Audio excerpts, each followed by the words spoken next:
welcome back to my YouTube channel. If you are new here, don't forget to subscribe and hit the bell icon to stay updated. Going to solution,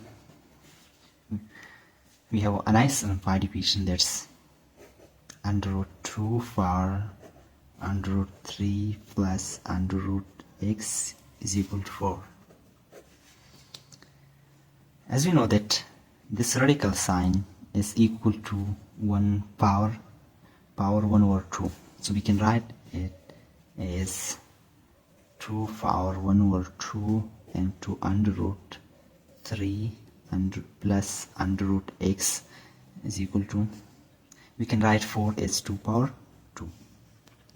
Now we have exponential identity that a power b is equal to a power c implies that b is equal to c.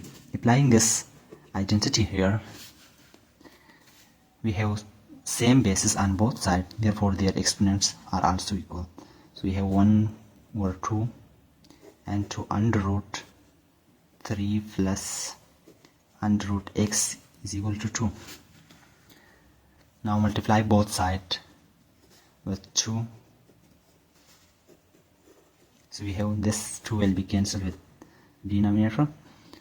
So we left with under root 3 plus under root x is equal to 2 square. Now take square on both sides. So it will become under root 3 plus under root x square and 2 power 2 square. Okay, this square root will be cancelled with power. So we have 3 plus under root x is equal to 2 power 4. Now shift this 3 to this side, so it will become under root x. 2 power 4 is equal to 16, so it will become 16 minus 3.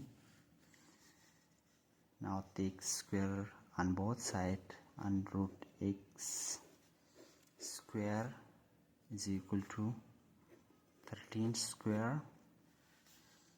This square root will be cancelled with square, so it will become x is equal to 13 square.